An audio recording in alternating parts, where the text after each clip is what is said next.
What's up, everyone? Today we're going to talk about Adam Sandler's film Hustle, which may be one of the greatest basketball movies of all time. And the way that I would describe it is, this film is as if Adam Sandler and Michael Jordan had a baby, and Christopher Nolan raised it, and Leonardo DiCaprio was the babysitter. Or what he means is like if Rocky and a basketball had a baby together and Pizza Hut was a sponsor.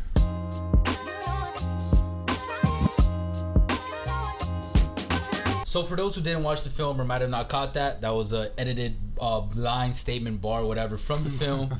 And so I had to throw that in there. But let's just jump into it. If you haven't seen the film, go watch it right now before this review. Or if you want to get a quick take to see if it's worth watching or not, it is. I'll tell you straight off the bat before we get into our descriptions of it or a detailed review of it. It's one of the greatest basketball films of all time, in my opinion, and one of my favorite Adam Sandler films in a very long time. Yeah, good take, man. Pretty much when it comes to that, yeah. You feel me? Yeah. Like, let's break it down as a film first. Look, the directing on point, the acting on point, the casting on point, cinematography on point. What the writing was good, the story plot was well done, and overall the execution of the film very well executed. The basketball scenes were legit. The basketball, the videographers who lately, I would say also with Showtime, it seems like film in general, like the film industry has caught on how to do a much better job of portraying sports in a movie. And you see that in this film. It helps that, you got actual basketball players, but on top of that, just like the cuts and when they're actually on the court dribbling and shooting, very well done for the most part.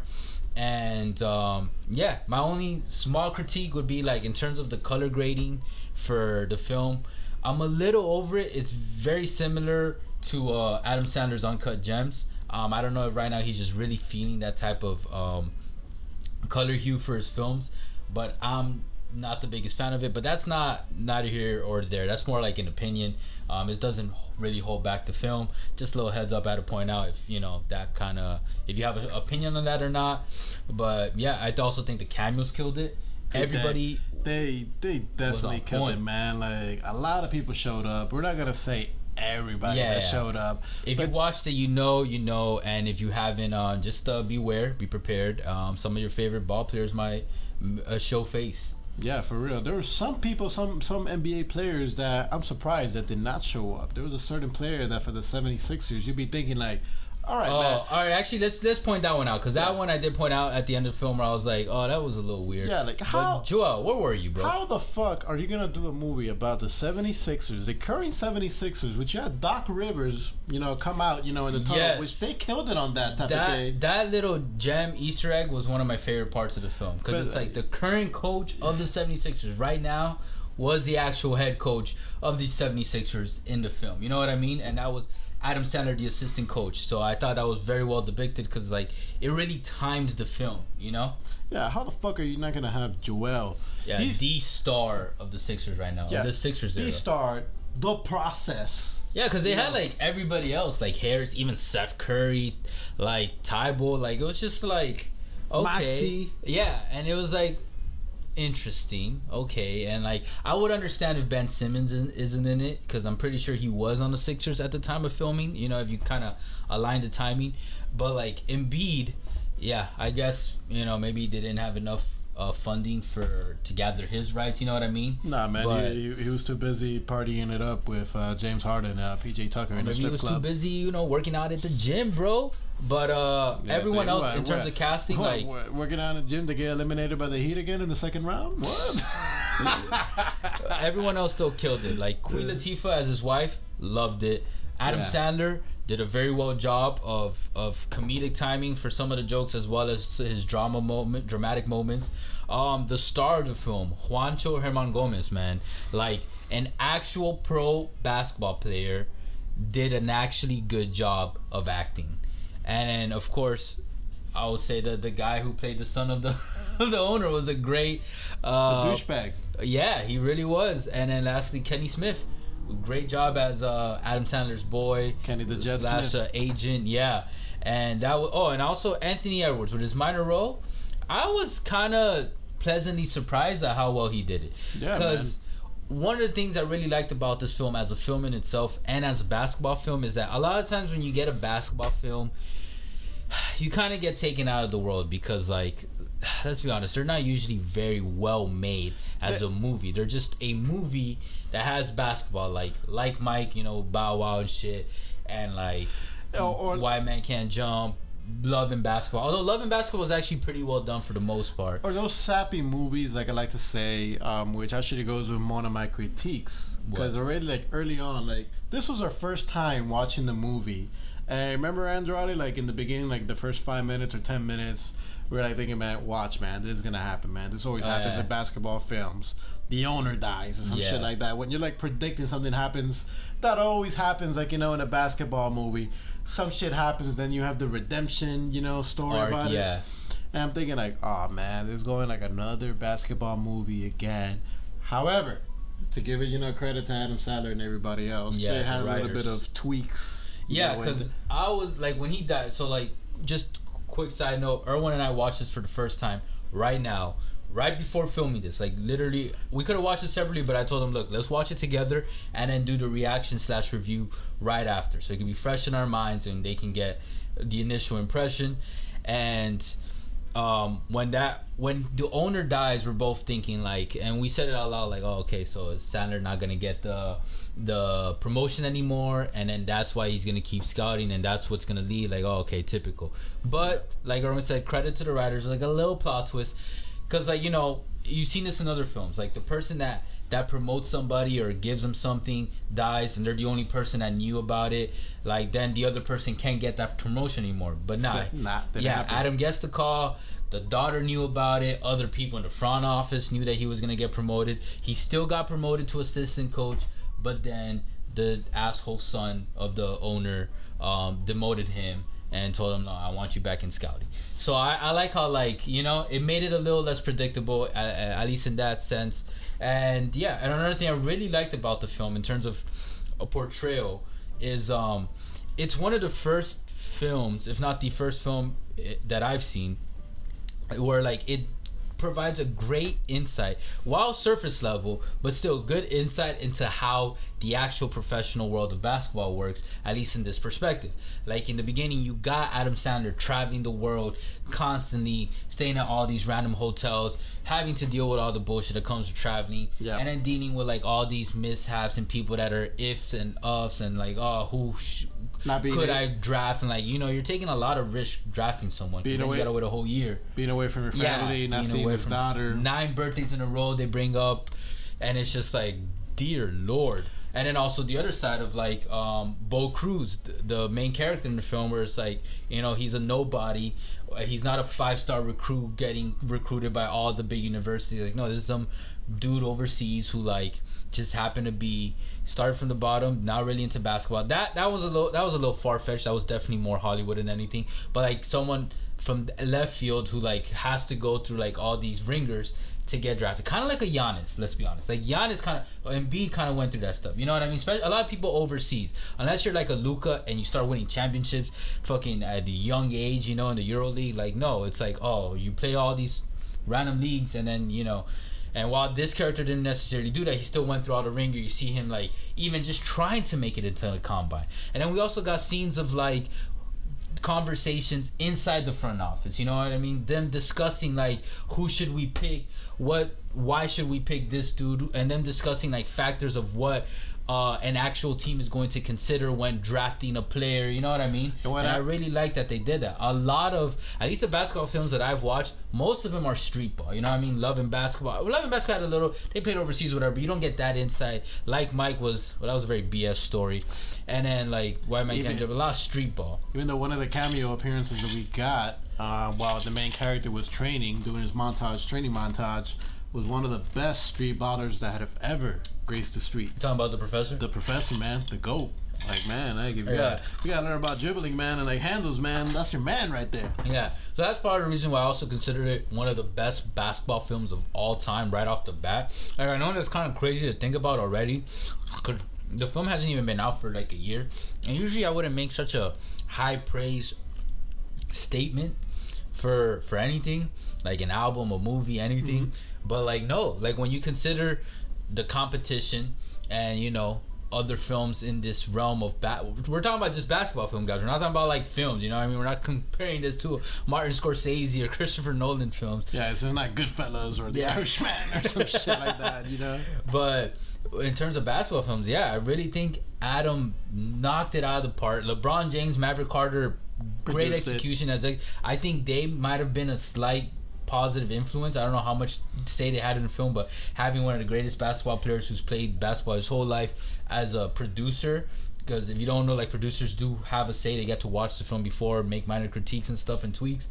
So, and then what helped, is that what you're gonna get into? No, I wonder if they had any say of all the fucking sponsors we saw in the fucking first 5 minutes. Oh yeah, okay. Film. Before I say what I was gonna say, yeah, let's go through that real. So one of our first observations was like, man, like, just in the first 5 minutes or whatever it was. So you want to put any more obvious? Like, yeah, I was like, damn, Adam and Netflix are banking off this film, because within the first 5 minutes we had Wendy's, Burger King, Pizza Hut, McDonald's all make an appearance when he's traveling, and then later on you still get KFC, Pringles, Under Armour, and of course you know other sports related. I think Nike was worn by some of the players. I'm not sure, but those are the ones that. Oh, the Kobe's. And the Kobe's, yeah.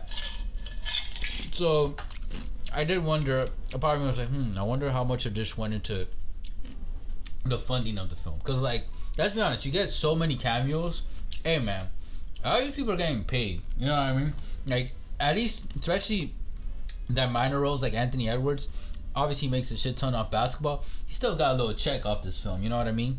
And yeah, but what I was gonna say is, I think also what helped this be such a great basketball film is that Adam Sandler. If there was anyone from Hollywood who's a known name making a film about basketball or involving basketball, I'm very glad it was Adam Sandler, because it is very well known, if you know, that Adam Sandler loves the sport of basketball. Yeah, there are memes about him always wearing basketball shorts out in public and just regular clothing. I mean, he's a human just like all of us, but then he also does like random crap, like he'll be driving around and just play random pick-a games with people, like in the streets, like just anywhere, you know what I mean?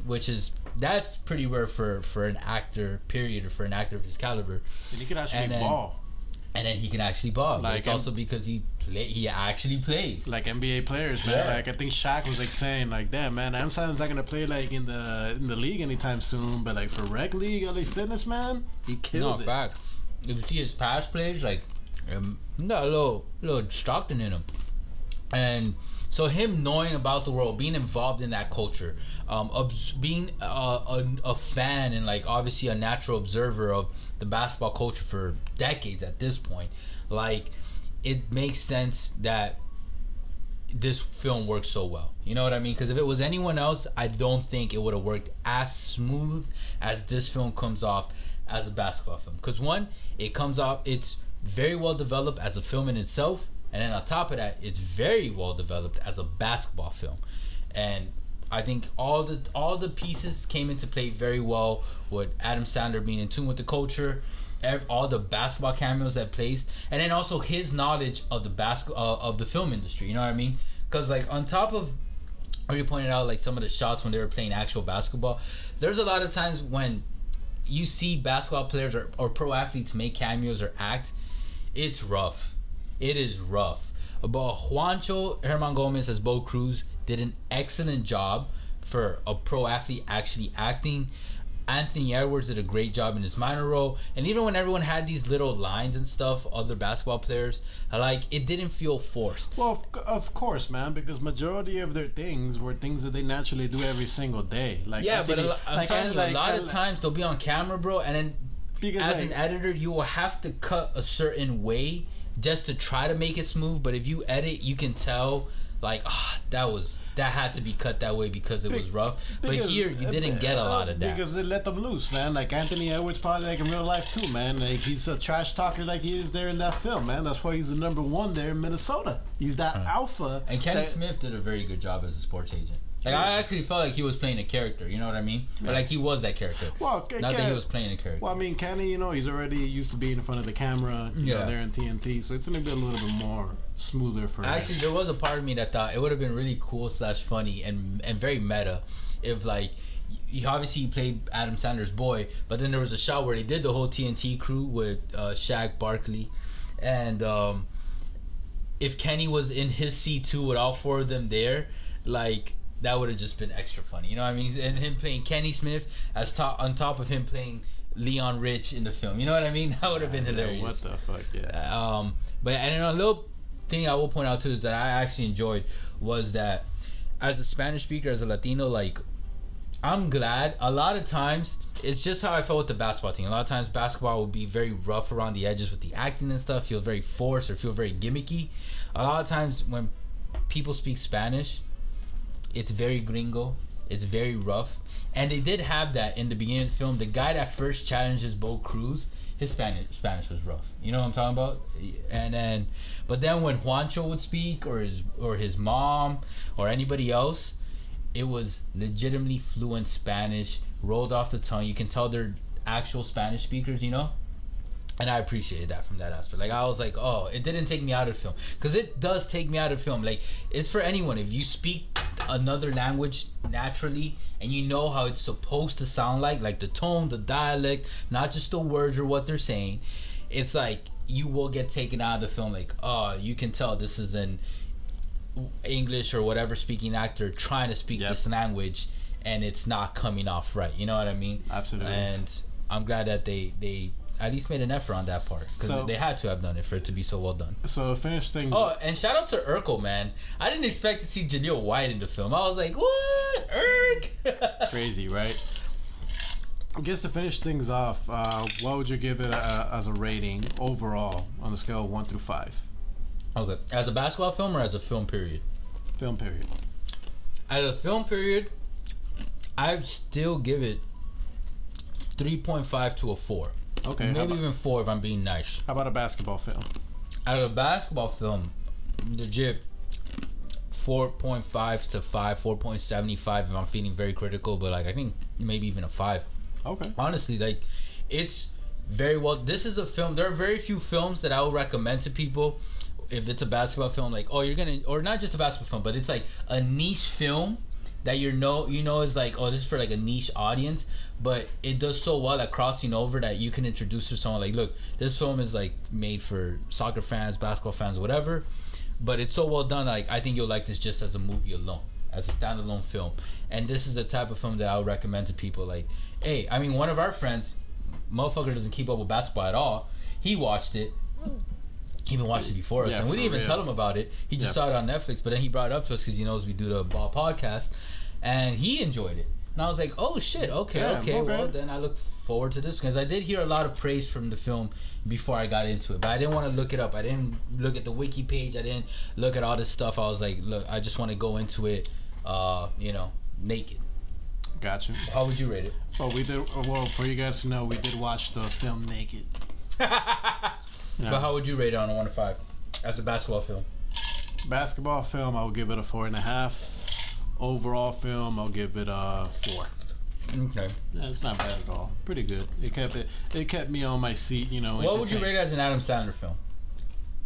Like I said, this was one of my favorite Adam Sandler films in a long time. And one thing I did want to point out was like it was a nice balance of comedy and drama.